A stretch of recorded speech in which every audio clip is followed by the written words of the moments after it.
Hey everyone, welcome back to the Kansas Collective for your weekly dose of wacky. As always, my name is JJ and I'm here with my sister Elle.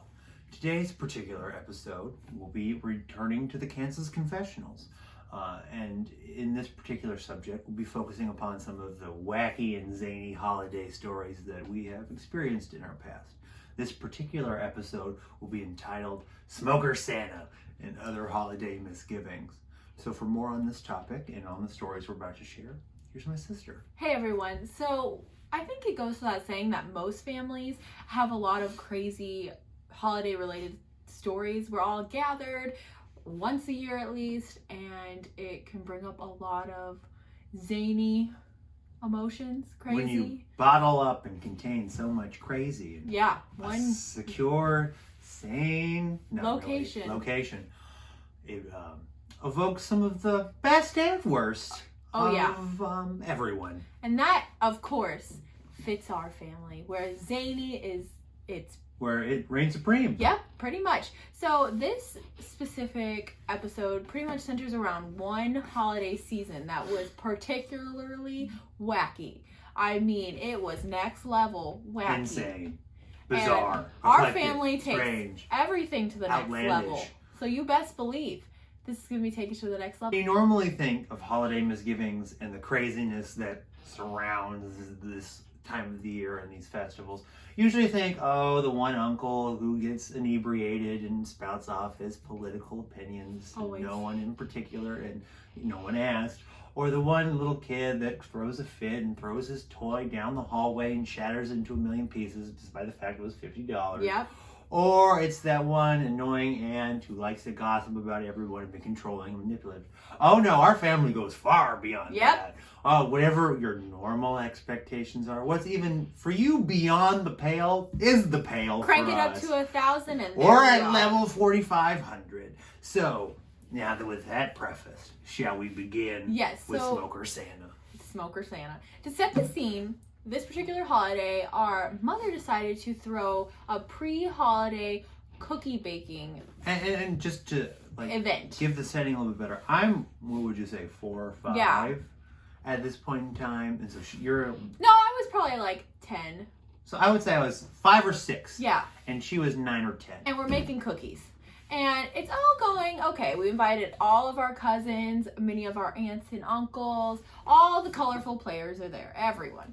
And craziness ensues. So first of all, baking and cooking in our family, as you may have seen by now, is a challenging event for all involved. Whether it's you're substituting, yep, whether it's you're making a bizarre dish because that's how everyone really likes it, everyone likes it my way better, whether you're arguing about who's going to use the oven because you only have one oven because the one oven doesn't work, right? Or whether nobody bought anything or any of the proper supplies, so you're trying to make cookies with rice paste. Oh yeah, delicious. Yummy. You are always off on a wrong foot. So starting from this wrong foot, it only gets worse when everyone actually starts baking. Yes, things are burning. There's many different steps that are happening that are not supposed to be happening. There's no synchronization. No. And particularly our one cousin, Hope, who has a parent who is very restrictive of their diet. It's very Gwyneth Paltrow-esque kind of thing. I need to cleanse. Oh, yeah. No sugar, non-organic. Carb less. Yes, everything. Our one cousin had not had candy in a very prolonged time. Ever, so, maybe, possibly. Maybe, we don't know. And so on this particular occasion, her father brought her, and she proceeded to eat all of the candy, wrapper included, which led to a very costly hospital visit. No one was harmed, though. Inhaling the candy. Because when you've never had something like that and you're a child, you're 4 or so, maybe a little bit younger, and it's your first introduction to something that tastes like that or something sweet or something of that sort that isn't boiled wheat paste or like quinoa in a bag, right? You might enjoy it. And being a child, you have you don't auto-restrict yourself usually, and you don't understand what's going on. She just consumed all of it. She was sitting there in the corner, chocolate in her hair, Chocolate on the ground, chocolate on her hands, chocolate on her face, chocolate on her shirt, chocolate everywhere. Yep. Consuming chocolate candies. Tinfoil and all. Oh, yeah. First, there was that little issue. Then, for some reason, someone had carrots out. And they fed the dog a whole carrot. Not our dog. Not our dog. No dogs are harmed in the making of this episode, by the way. It was Or Hope's people. dog. Other than emotionally. Well, Hope's dog. And that dog, it's a small It's a smaller dog. Weighs less than 20 pounds. Yes. The dog got the carrot lodged in... Who fed the carrot? No one. It was a baby carrot. That still didn't matter. Well, but the dog tried to eat a baby carrot, but it Mhm. didn't know to chew and masticate and break up the carrot. Mm-hmm. So the carrot became lodged in its throat, and it couldn't expel the lodged carrot from its throat. So it had to go to the ER and be, the vet ER, the dog The other ER. All ERs were visited on this day. and have the carrot forcefully extricated from the dog's throat. It was but it gets worse. Oh wait, there's more. So then, we got a surprise. We're mid cookie baking. There's cookie eating. We're having People are a arguing. decently jolly time. Decently. Decently There's still jolly. people arguing, people getting upset because nobody's putting corn chips or corn flakes in their cookies. It's how you make the cookie. And what could only make this grab bag of crazy become even crazier when someone's having to go to the ER because they have chocolate all over their face and they ate tinfoil, when the dogs had to go to the vet ER because it's inhaled a carrot, and when people are fighting over cookies, well, you add the most entertaining Santa impersonator ever to exist into the mix. So after a very interesting knock on the door, who would walk in but the scariest Santa next to Krampus? No. First, you notice this dilapidated yellow Volkswagen Beetle. Oh, yeah. Kind of like bounds up into the driveway. Full of trash, rusted out. Oh, yeah. Windows are yellow tinted because there's been smoking going on inside. And out pops Smoker Santa. Oh, God. Yellow beard and all. Once he opens the door, you don't smell the holiday No. cheer. You smell the cigarette smell. It's a different kind of cheer. He walks in. And Santa is supposed to be a large guy. Mm-hmm. Jolly. He's jolly. He's enjoyed himself. And so he is He evokes happiness. penis and excess. Well, this guy, he invoked excess of something. He was, how do I put this?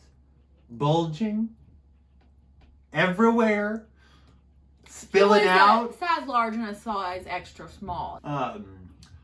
He had gotten the small Santa impersonator outfit. Only one left, apparently. And he didn't fit in the small Santa impersonator outfit. He needed the double extra triple wide Santa impersonator outfit. And so Which there's nothing wrong with that. no. And so it's everything was popping out at you. Yep. And his supposed to be white beard. Yes. His white Santa beard and his white It was his real beard, though. Yes. And his white Santa hair, which it's supposed to be white because it's that's what the cliched or stereotypical Santa looks like. The gray, the silver. It was yellow.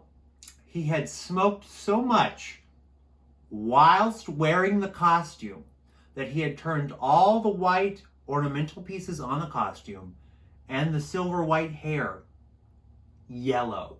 And not just slightly tinted or dingy. It was snot yellow. It was bad. It was real yellow. And he smelled like BO and gin and cigarette smoke. And he comes on in and says, "Hey kids, Santa's here."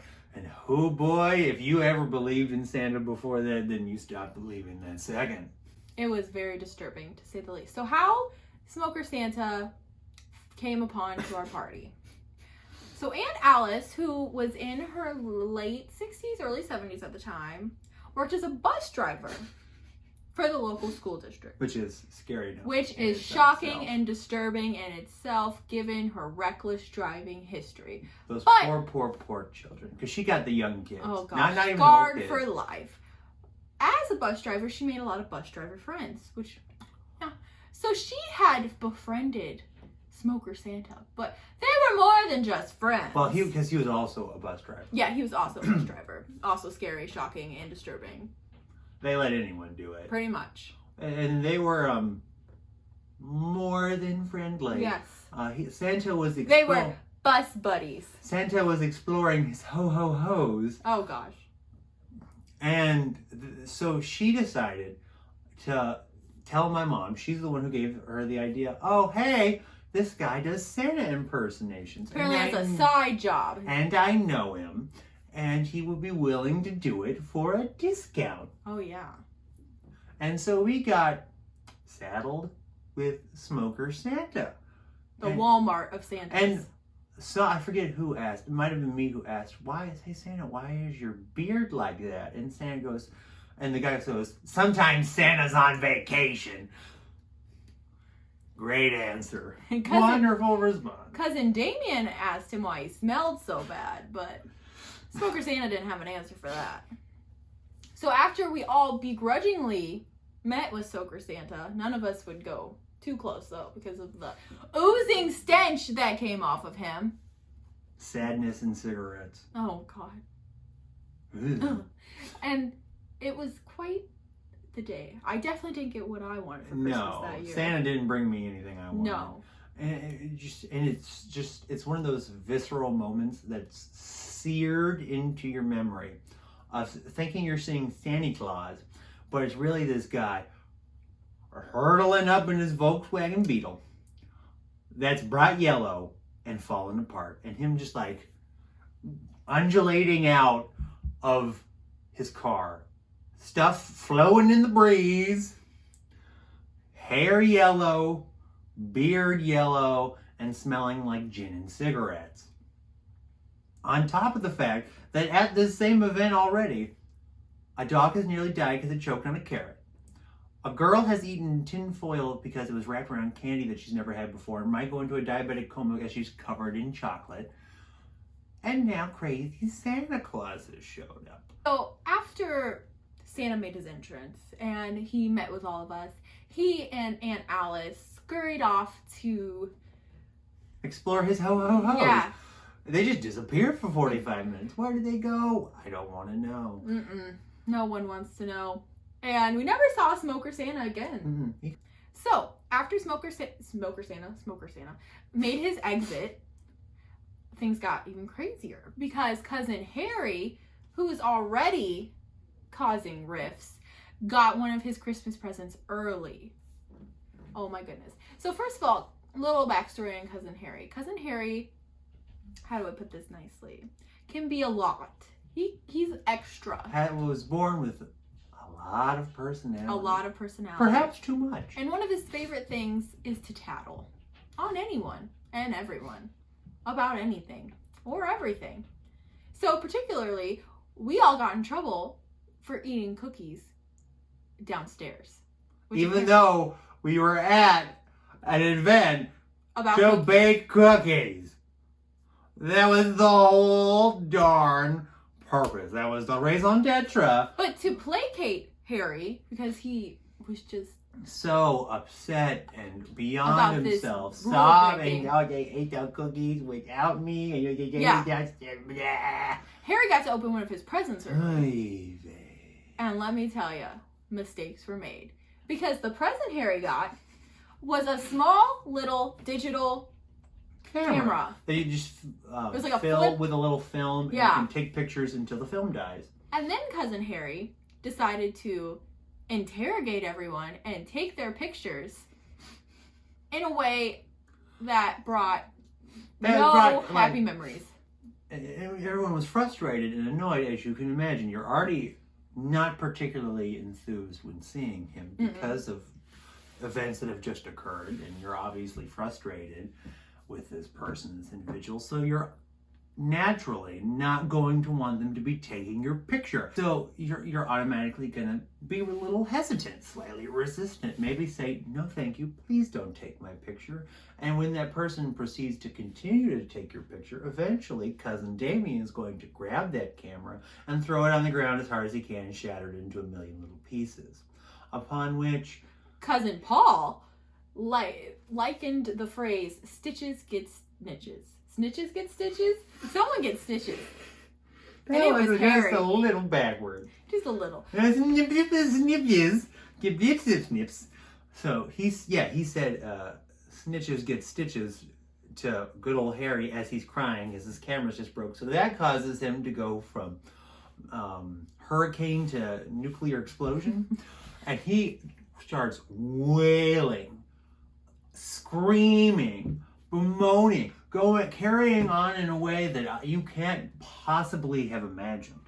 Flailing his arms and running up the stairs to get us all in trouble. We were all... Again. We were all grounded by someone who wasn't even our parent for weeks. We were said we wouldn't be able to go, and no one else was allowed to open presents that day or engage in any more of the holiday festivities. Because... No cheer was had. Of the antagonism of one child. One. So let us recount. At this same event, a person has eaten foil off candy while eating the whole candy in the foil because of their inability to stop themselves. A dog has been given a baby carrot and the dog has choked on the baby carrot and had to go to the vet to have the baby carrot extricated. A Santa impersonator that was supposed to be a professional Santa impersonator who was really a booty call for our aunt showed up in his Volkswagen Beetle that was dilapidated and had a yellow hair and yellow beard because his cigarette smoke had stained it that way, and then came into the house smelling like body odor and gin. And the scariest Santa you'll ever meet. Given probably the worst Santa impersonation I have ever seen in my entire life.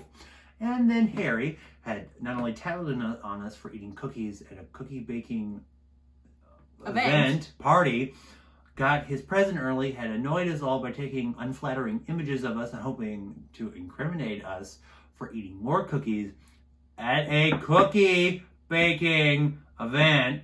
And then finally, that same camera was broken, causing Harry to go into extreme meltdown mode, causing all of us to get in trouble and putting the cherry on top of what I can only describe as the holiday day from the pits. Yes. The fiery pits. It was an event I don't think I can ever forget. It's seared deeply into my brain. It was something. So, without further ado, share your similar holiday fiascos. Events that were not so eventful or very eventful. Eventful in the wrong way. And thank you for joining us here again on another episode of the Kansas Confessionals. As always, please like and subscribe. We hope you've had a wonderful week, and we hope you will continue having a wonderful week. Thanks. Bye-bye.